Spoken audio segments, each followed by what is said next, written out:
Dear student, एक बार फिर हम नए वीडियो के साथ। कल जो हमने पढ़ा था दैनिक जीवन में रसायन, उसके आगे का पार्ट। कल हमने बात की थी कि अम्ल और क्षार के सामान्य गुणधर्म क्या है, उनकी कुछ एक विशेषता पढ़ी थी।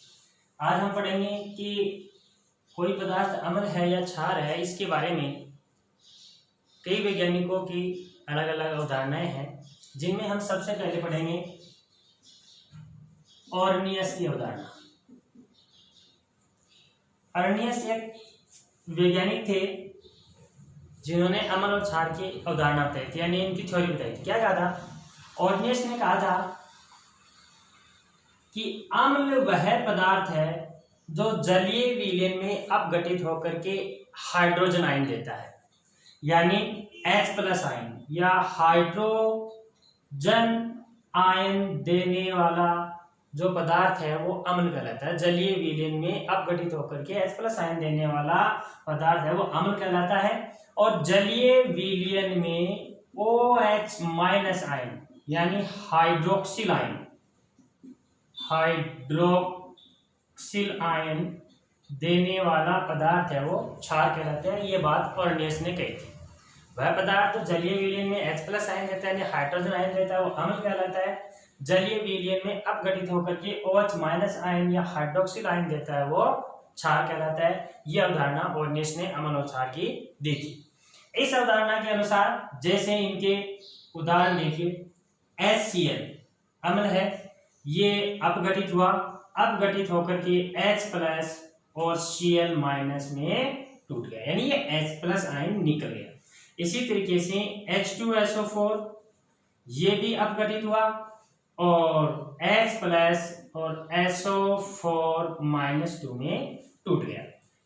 अभिक्रिया को संतुलित करने के लिए हम यहाँ पर 2 लगा देते हैं। अभिक्रिया संतुलित कैसी होती है, इसकी बात हम बाद में करेंगे। इसी तरीके से हमने HNO3 की बात की थी। HNO3 ये भी एक अम्ल है, नाइट्रिक अम्ल, और ये H+ और NO3- में टूट जाता है।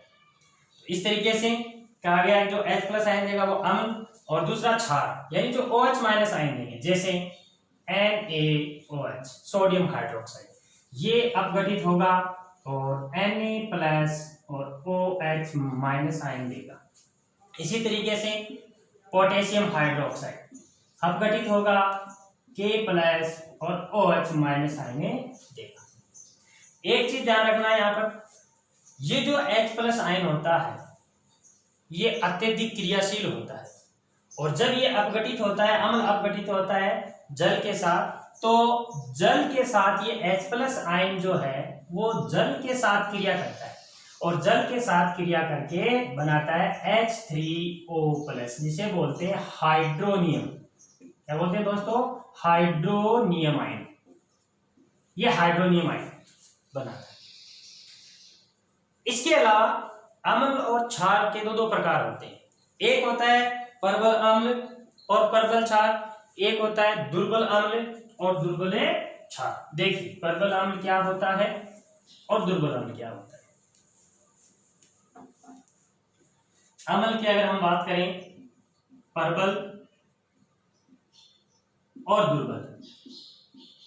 देखिए प्रबल अम्ल वह अम्ल जो जलीय विलयन में पूर्ण रूप से आयनित हो जाता है, यानी जल में मिलाने पर H+ आयनों की संख्या ज्यादा देता है, वो प्रबल अम्ल होता है। और वह अम्ल जो जलीय विलयन में पूर्ण रूप से आयनित नहीं होता है, वो दुर्बल अम्ल होता है। जैसे HCl एक प्रबल अम्ल है, H2SO4 भी प्रबल अम्ल है, और HNO3 भी प्रबल अम्ल है।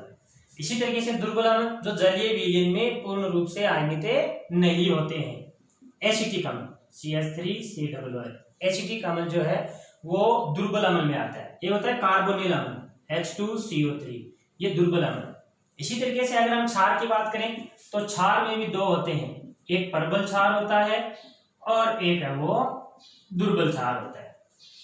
प्रबल क्षार जो जलीय विलयन में पूर्ण रूप से OH- आयन देते हैं। कौन से आयन? OH- आयन देते हैं।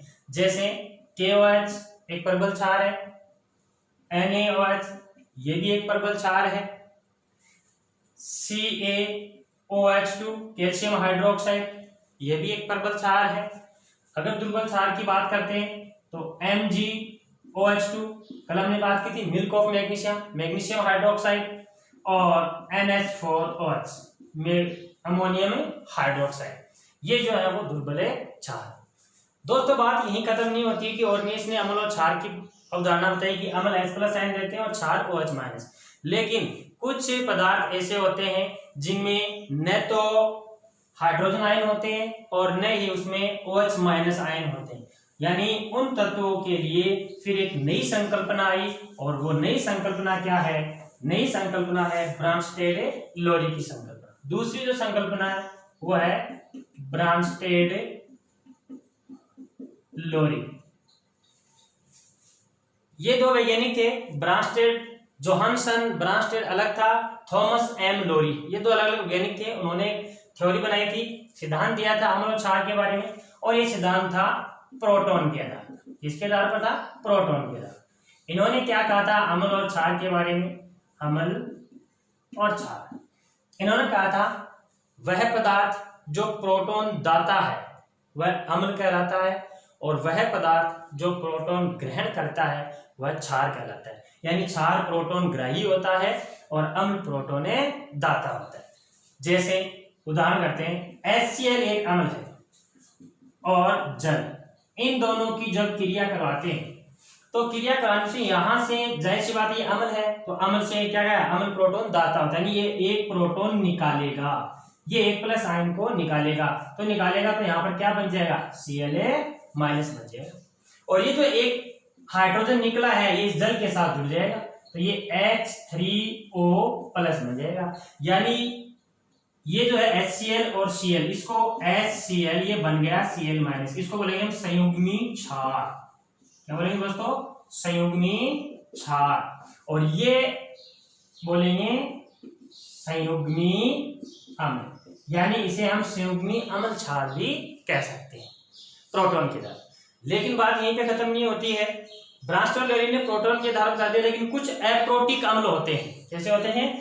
अप्रोटिक अम्ल। अप्रोटिक अम्ल यानी जिनमें प्रोटॉन भी नहीं होता है, हाइड्रोजन भी नहीं होता है, तो उनके लिए फिर एक और संकल्पना आई जिसे हम कहते हैं लुईस संकल्पना। और लुईस संकल्पना जो है वो इलेक्ट्रॉन के आधार पर दी गई। तीसरी जो संकल्पना है लुईस अम्ल क्षार संकल्पना, और ये दी गई थी लुईस के द्वारा। इन्होंने क्या कहा था कि अम्ल वे पदार्थ हैं जो इलेक्ट्रॉन ग्रहण करते हैं, इलेक्ट्रॉन के आधार बनाया था। इसने किसको आधार बनाया था? इलेक्ट्रॉन को। लुईस ने इलेक्ट्रॉन को आधार बनाया था, ब्रांस्टेड-लोरी ने प्रोटॉन को आधार बनाया था, और ऑर्गेनियस ने हाइड्रोजन और हाइड्रोक्साइड को आधार बनाया था। लुईस के अनुसार अम्ल वे पदार्थ हैं जो इलेक्ट्रॉन ग्रहण करते हैं, वो अम्ल है, और जो इलेक्ट्रॉन का त्याग करते हैं यानी इलेक्ट्रॉन युग्म का त्याग करते हैं वो क्षार है। देखिए कैसे, यानी लुईस के अनुसार जो है पदार्थ इलेक्ट्रॉन युग्म ग्रहण करेंगे वो तो अम्ल कहलाएंगे, और इलेक्ट्रॉन युग्म त्यागेंगे वो क्षार कहला देंगे। जैसे हम अम्ल के उदाहरण लेते हैं, अम्ल के अंदर आ जाएगा AlCl3 Na+ इलेक्ट्रॉन युग्म ग्रहण करके, और Mg+2, ये लुईस के अनुसार अम्ल है, इन्हें लुईस अम्ल कहेंगे। और लुईस अम्ल क्यों? यानी कोई भी तत्व अपना अष्टक पूर्ण करना चाहता है और अष्टक पूर्ण करके वो क्या बनाएगा? अम्ल बनाएगा। दूसरी एक बात और है, लुईस के अनुसार जो है अम्ल और क्षार इन दोनों के बीच के अंदर उपसहसंयोजक बंध बनता है। अम्ल में और क्षार में, इन दोनों में उपसहसंयोजक बंध बनता है। क्षार के उदाहरण करते हैं, क्षार के अंदर हम लेंगे Cl-, OH-, NH3 ये युग्म। क्षार किसे कहेंगे? जो इलेक्ट्रॉन युग्म दाता हो, यानी जिसके ऊपर एकाकी इलेक्ट्रॉन युग्म हो, जिसके ऊपर एकाकी इलेक्ट्रॉन युग्म, जैसे H2O, ये एकाकी इलेक्ट्रॉन युग्म हो, वो क्या कहलाएगा? लुईस के अनुसार क्षार कहलाएगा। और जो इलेक्ट्रॉन ग्रहण करेगा वो लुईस के अनुसार अम्ल कहलाएगा। ये थोड़ी सी परिभाषा है। बना लुईस के अनुसार। बाकी आगे जो कल हम बात करेंगे अपने दैनिक जीवन में इनका महत्व क्या, अम्ल और क्षार का इनका महत्व क्या। दोस्तों वीडियो अच्छा लगे तो लाइक करना, शेयर करना और चैनल को सब्सक्राइब जरूर करना। Thank you.